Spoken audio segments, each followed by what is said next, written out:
Okay, so I know that was a bit of an odd garden tour, but I figured that would be kind of best to explain what we're fixing to look at on paper. If you could see it overhead, just like you're going to see it on paper. So we did a quick kind of combobulated garden tour from the deck.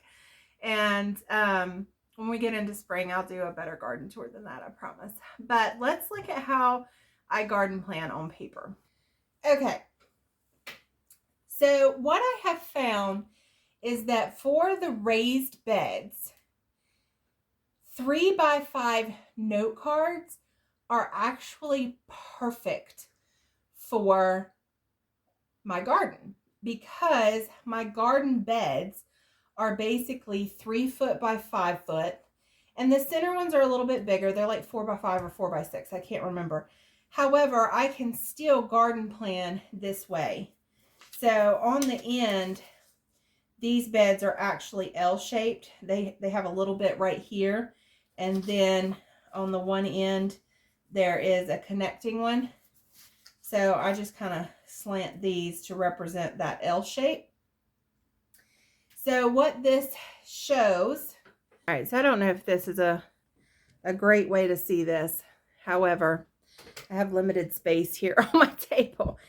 So what I already have planted is this one row in the back that I have fenced off from the chickens. And I can show you that right here so you can see what I'm talking about.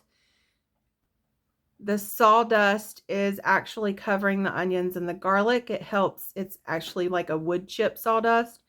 So it's acting as a mulch to bed them down for the winter. So in this back row, the very back bed is garlic. And then I have the onions that I had started in the fall. And then I recently planted some more garlic. And then at the front bed, right when you come in the gate, I have a tulip blend right here, and I have about a foot row space up front. And then this bed is not planted, but I have started onions in the greenhouse, so I'm just going to go ahead and finish out that row as onions. So that leaves all the rest of the beds free, and I can figure out, based on when I'm going to start things, where I'm going to put them, where my trellises will need to go. So for example, I currently have a trellis up here going from this bed to this bed. So I know I will probably put sweet peas there again, although I may decide to put them back here, and then I'll just move the trellis because they're very easy to move. If you are doing square foot gardening, this works beautifully.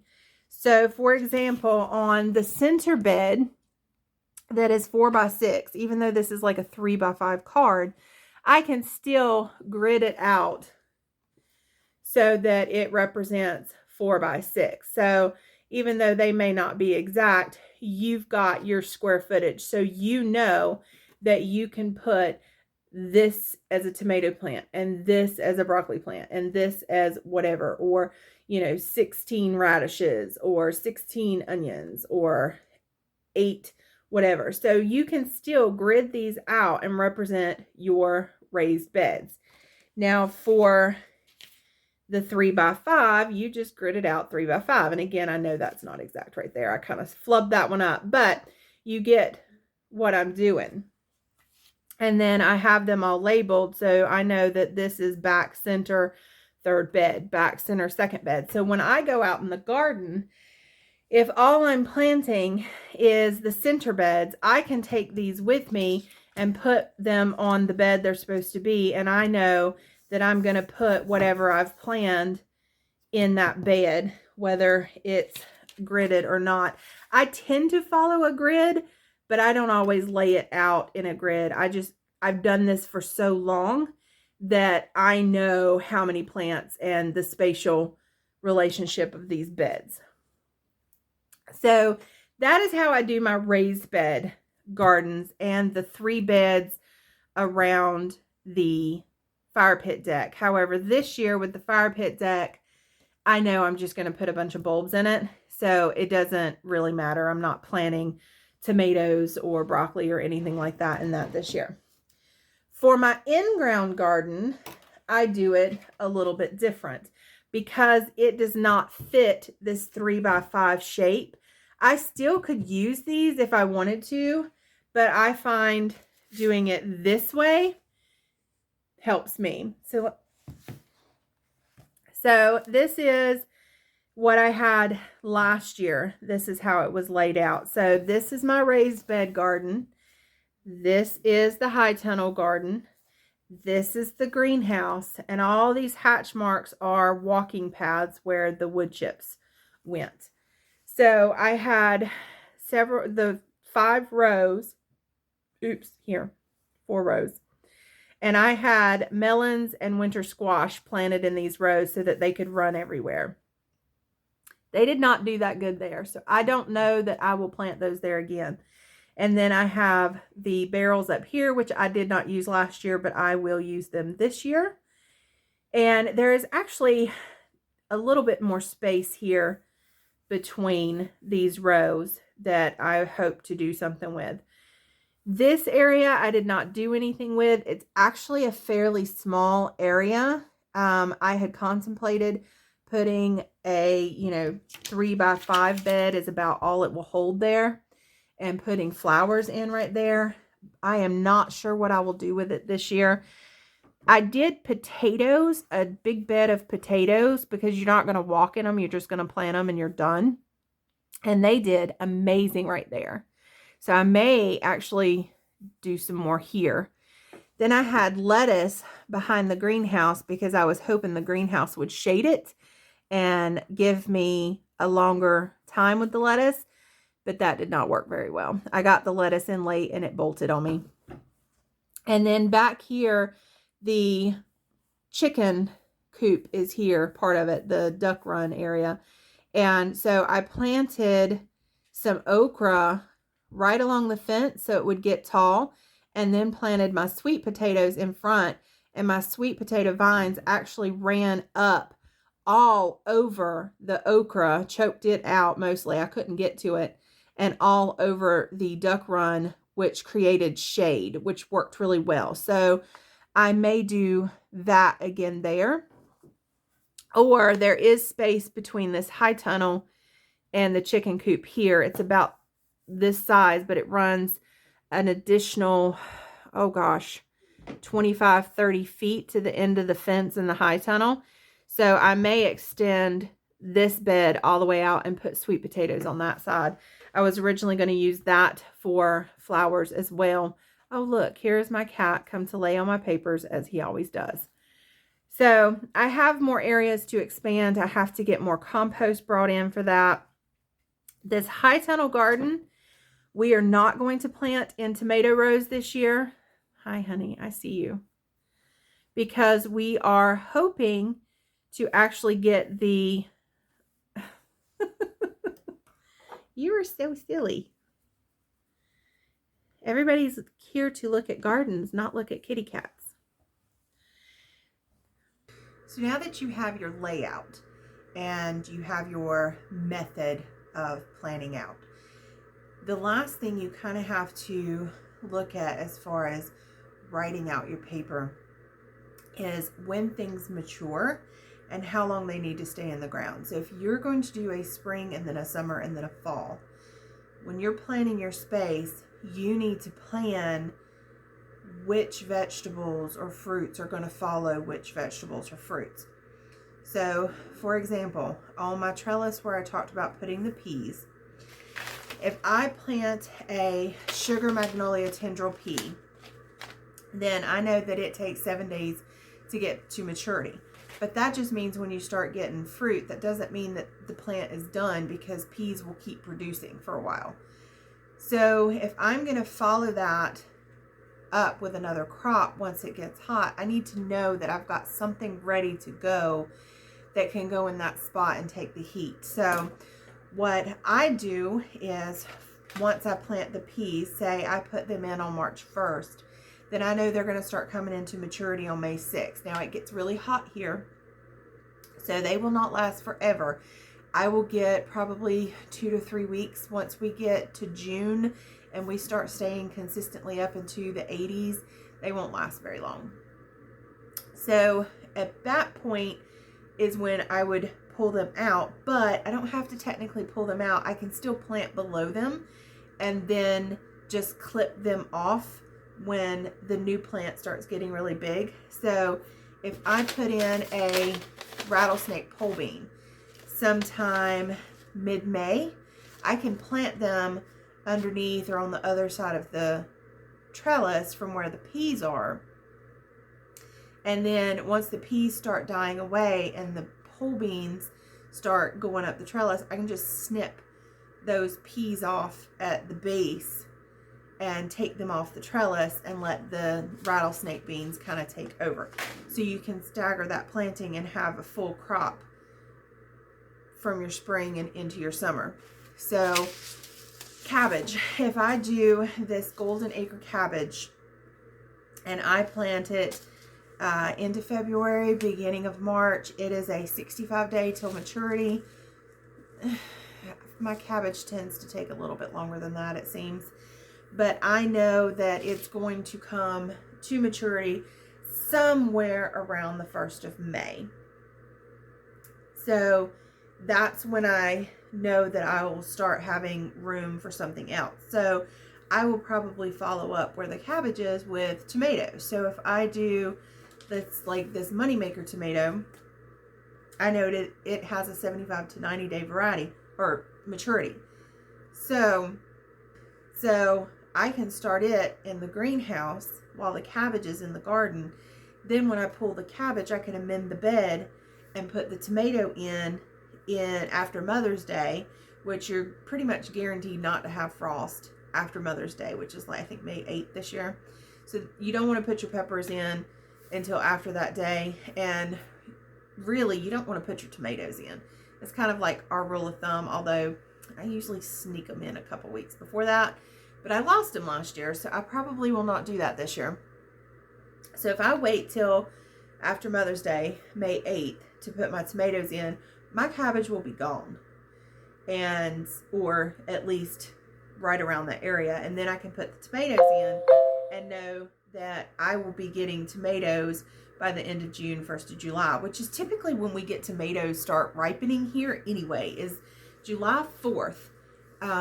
My sister and I always kind of have a competition on who gets the first tomato, and it's usually right there at July 1st to July 4th. So we always want a tomato for burgers and stuff for our 4th of July parties. But one of us will usually get the first ripe tomato right there at the start of July. So into June, July 1st, one of us usually has a ripe tomato. So that actually works out perfectly with the cabbage, pulling that out, putting your tomatoes in. So you got to think about that when you're laying out your garden, is what you want to put in. Because if you put in potatoes early, where you want to put, because you can start putting potatoes in like February, or like the onions, they're already can go in February, but you're not pulling those till June. So the likelihood is you're not going to put tomatoes where you put potatoes or onions. You're going to put them where you put cabbage. So you just got to think about the placement of which vegetables and fruits are going to follow up which vegetables and fruits. Okay, so the last thing that you want to take into consideration, once you have your garden laid out, once you have taken into account what you want to plant for what season and where it's going to go and how it's going to overlap and how many days till you get your harvest, till that plant is done. Another component that you need to know as you are planting your garden is how much to plant. I am guilty of just willy-nilly planting whatever I want, like 300 tomato plants. The average sane person does not need 300 tomato plants. However, I am a sucker for a new variety that I have not grown before. And when I grow a new variety, I'm not going to base it off of one plant. I'm going to base it off of 2 or 3 plants. So I end up with at least 2 or 3 plants of each variety in my garden. Again, I'm not exactly sane when it comes to how many plants. just like cabbages, no sane person needs 200 cabbage plants. But did I seed 200 cabbage plants? Why, yes, I did. So I want to give you some statistics that are generally out there, and you can Google this for your own information, or DuckDuckGo it, or whatever site you use. Your local extension offices will also have this information, but just to give you some basics, in general, it's 150 to 200 square feet of garden space per person in order to feed year round. And of course, that's also going to depend on how many seasons, etc. So if you were to live in a colder climate, I would guess that would go up. And if you were to live in a hotter climate where you can grow year round, that would probably go down a little bit. So the average family of 4, your garden space needs to be 600 to 800 square feet, or roughly 20 by 30 or 20 by 40. So we are a family of 4. So you would think that a 30 by 70 garden plot would be sufficient to grow year round for our family of 4. I don't think it is. So I am going to disagree. However, I also grow probably more variety than some people do.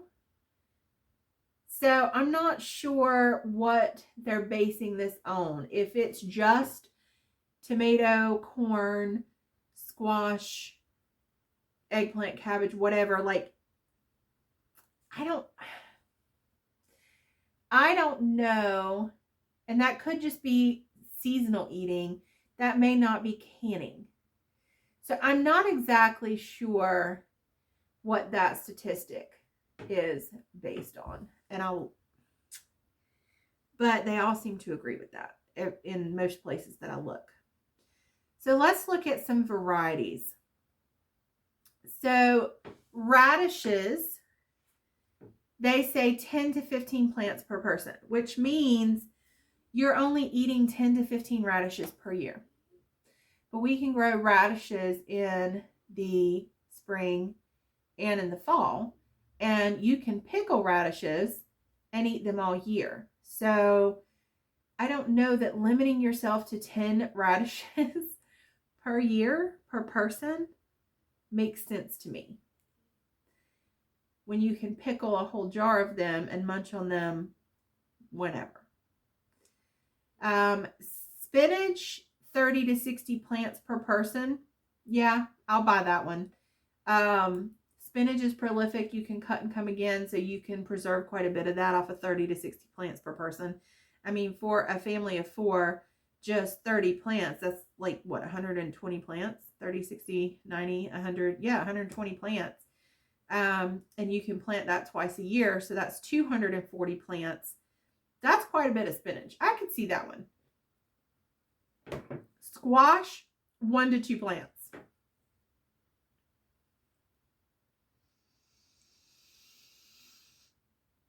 I mean, squash is pretty prolific, and 1 to 2 plants, you're probably going to be giving away squash within a month because you're sick of it. However, if you contend with squash bugs like I do, and that 1 to 2 plant gets hit, then you've lost your squash harvest. You're not going to have enough squash per person. So I'm going to lean towards 3 to 4. I don't know. I might agree with that one, because I usually do, I want to say 4 to 5 plants. And so that would be 1 per person. And then we can do it twice. Okay, I'll give them that. Tomato, 2 to 4 plants per person. I'm going to tell you right now that for a family of 4, 8 tomato plants is not enough. Not happening in any universe. Okay, 300 tomato plants may be excessive. I will absolutely give you that. But there is no way 8 tomato plants is enough for a family of 4 for an entire year, because you have your small tomatoes, You have your slicer tomatoes, and then you have your stew tomatoes, like your aromas and stuff to make sauces, your sauce tomatoes. Your cherry tomatoes are mostly going to be eaten fresh. 1 to 2 plants of regular slicer tomatoes are going to be sandwiches all summer long. And 1 to 2 plants of sauce tomatoes is not going to be enough to make all of your spaghetti sauces, your tomato soups, your pizza sauce, your ketchup, everything else that you are going to need to get through an entire year of tomato-based products. That is a lie. I'm going to say you need at least 10 plants per person. You can argue with me all day long. At least 10 plants per person for tomatoes. You can quote me on that. And me personally, I will probably go more along the lines of 20 plants per person. But that's just me. Okay. Next. Okay. So let's do carrots. That's a good one because I have found that we use a ton of carrots. So this one is saying 144 plants per person. Oh, wait, no. I take that back. 48 plants. So for a family of 4, it says 144 plants. That's 144 carrots. And I would say that that might be pretty accurate. But we use a lot of carrots. But that is one vegetable that my son will eat. So I am probably going to try to do, oh gosh, 200 this year. But it'll probably be in 2 batches. So like 100 in the spring and 100 in the fall. And we'll see how that goes. Corn, 40 plants. That's probably about right. Eggplant, 7 plants. That's probably way too many for my family personally because I am like the only person who eats eggplant. My husband hates it. My son won't even look at it. My daughter might eat it a little bit in things.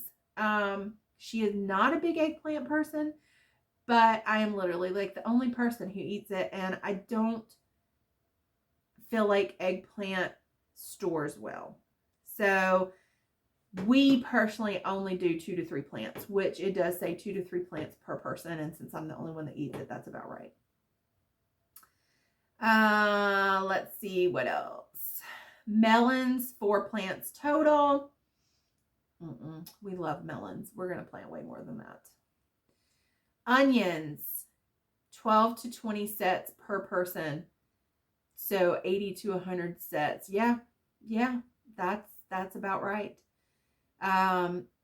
So some of these are pretty good. Potatoes, it says 10 plants per person. And we usually do it by pound. I think last year I figured out it was supposed to be like 5 pounds of seeding potatoes per person for a total of 20 to 25 pounds per our family. So that's probably close to 10 plants per person, I would guess. We will probably, that's probably about right. Now, we got more potatoes from the farm, so we actually have plenty than just the 25 pounds that I ended up planting for us. So we will probably go 30 to 40 pounds this year because I don't think Dad is going to do potatoes again.